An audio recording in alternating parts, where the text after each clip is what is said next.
Agustín Laje destrozó a Pedro Sánchez y a todos los políticos demagogas. No se lo pueden perder. El último punto, el último mito, que se lo escuché a Sánchez. Tenemos que combatir el anonimato en redes sociales. Hay que intervenir en las redes sociales porque no puede ser que allí haya gente que no esté identificada. Perdón, desde que la comunicación social tiene algún grado de impacto político, ha habido gente que se ha tenido que escudar o bajo seudónimos o bajo anonimato.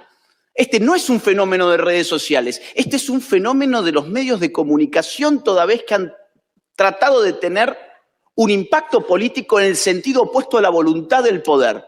El problema no es el anonimato de las redes sociales, como nunca fue tampoco el problema del anonimato de los opúsculos, de los libros o de los panfletos. Es la condición política de la comunicación social. Así que tengamos en vista esos tres mitos, porque son los que suelen utilizar, junto con el del amor versus el odio, para inclinar a la sociedad a creer que hay que intervenir las redes sociales. La pregunta es, ¿la libertad de expresión está mejor o está peor hoy en Estados Unidos y en Argentina con las presidencias de Trump y de Milei respectivamente?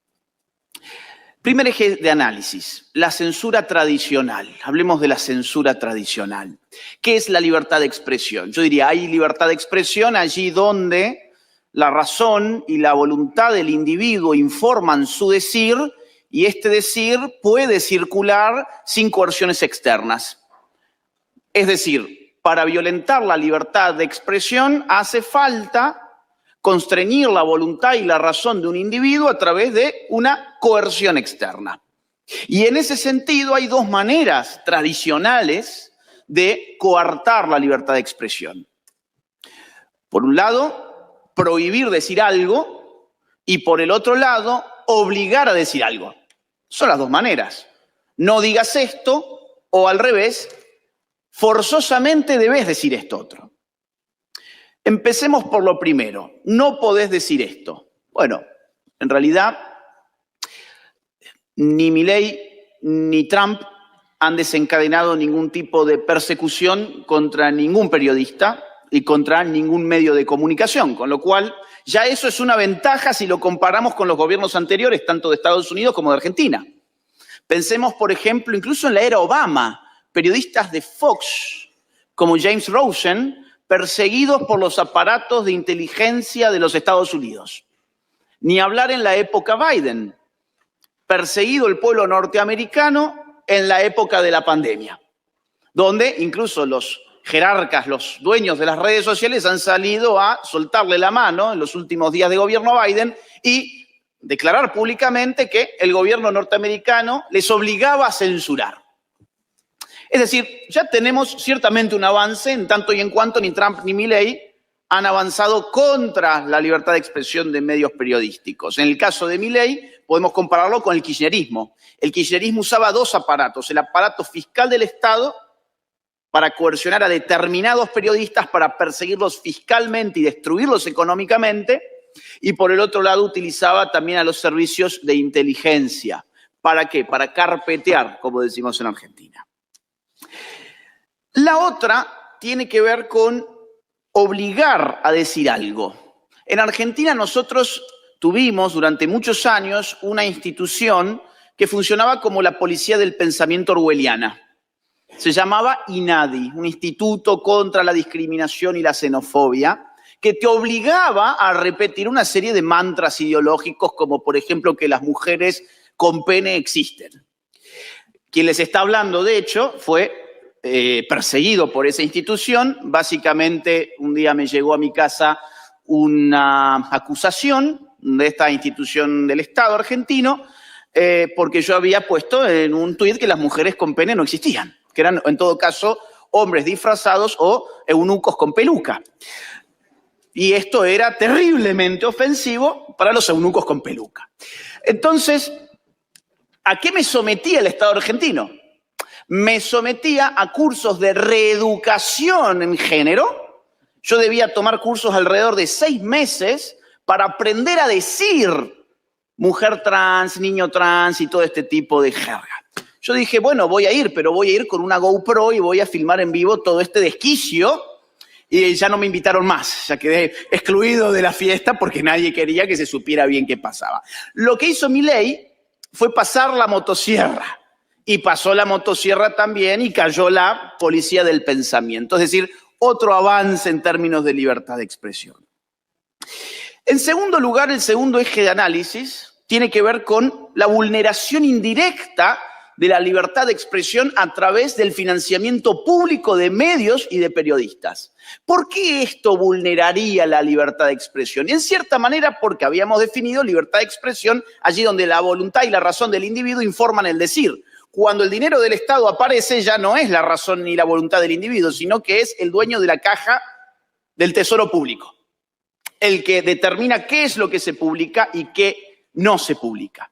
Pero esa vulneración no solo es contra el periodismo, es también contra toda la ciudadanía pagadora de impuestos, porque al final del día el dinero del tesoro público sale de los impuestos de la gente y no toda la gente piensa en los términos en que el gobierno está imponiendo una línea editorial. Por lo tanto, se le está obligando al pueblo a costear con el fruto de su trabajo una expresión que voluntariamente en el mercado no hubiese pagado por ella. Por lo tanto, es una doble violación indirecta, en este caso, a la libertad de expresión de millones de personas. Y el tercer, bueno, en ese sentido hay que decir, Trump no está usando esos recursos a esos fines y en el caso de Milei, más aún, ha cortado la pauta estatal. El medio periodístico que quiera sobrevivir deberá interesar al cliente, al que está dispuesto a pagar por su información o por su opinión. Por eso es que los medios están tan desesperados y muestran todo su odio a la patria argentina, deseando que el pueblo vuele por 1000 pedazos para que regresen los que gobernaron siempre y extrayeron dinero para sufragar la vida de estos otros. Último, muy rápido. No solo estas dos vías de violencia contra la libertad de expresión es lo que ha germinado en los últimos años, sino una todavía más invisible, que es cultural. Ha habido una cultura de la censura pública muy instalada, por doquier en todo Occidente, que llevó el título de cultura de la cancelación. La idea era que quien sacara los pies del plato de la corrección política iba a perder su trabajo, ser escrachado públicamente, expulsado del colegio, de la universidad, de donde fuere. Iba a conocer el escarmiento. Y lo que se generó en este contexto de cultura de la cancelación fue algo que una politóloga descubrió hace varias décadas ya, una politóloga alemana, Noel Newman. Se generó una espiral del silencio. La espiral del silencio tiene lugar allí donde hay gente que percibe que su opinión está en minoría y por lo tanto se autocensura. No hace falta el concurso de la fuerza del Estado para censurarle. Esa persona está dispuesta a autosilenciarse con tal de no desentonar del clima de opinión hegemónica.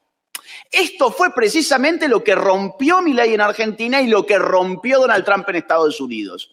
Hemos sido liberados de la nefasta cultura de la cancelación en Argentina y en Estados Unidos gracias al ejemplo de que aún contra toda la prensa del sistema se pueden ganar las elecciones.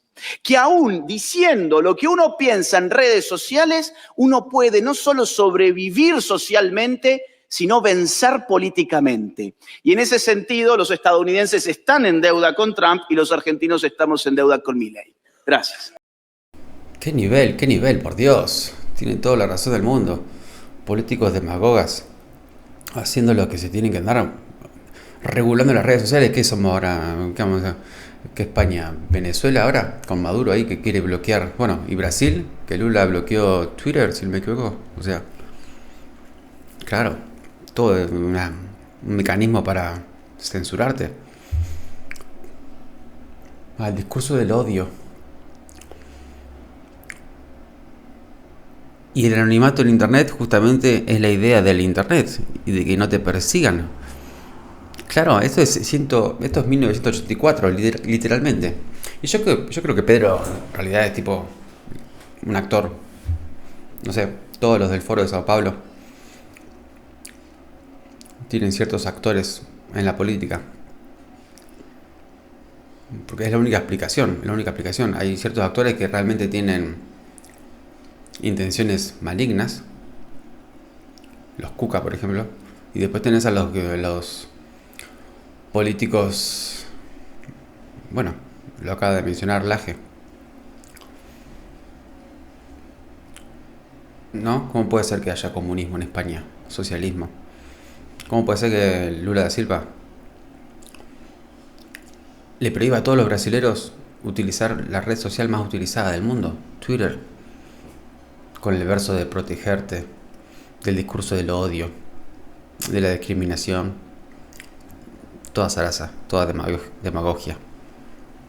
Me encanta Milei que los haya expuesto a todos. Necesitábamos un presidente como Milei en el mundo,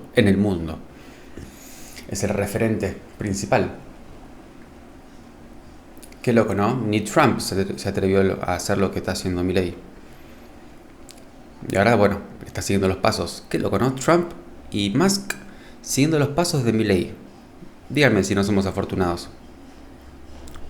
Desregulando, eliminando burocracias en Estados Unidos, porque Estados Unidos tenía su lado socialista, burócrata, la maquinaria del Estado ineficiente, en menor, obviamente, proporción que Argentina, pero bueno, Biden. Los demócratas allá, en Estados Unidos, le dicen los liberales, ¿no? Acá, bueno, no nos decimos los liberales, pero en realidad somos libertarios. No se confundan. Bueno, ya deben saber esta altura del partido. Basta de wokismo, basta de socialismo y demagogia barata. Filosofía barata y zapatos de goma. Capo total Laje. ¿Qué opinan? Dejen un comentario, suscríbanse y nos vemos en el próximo video.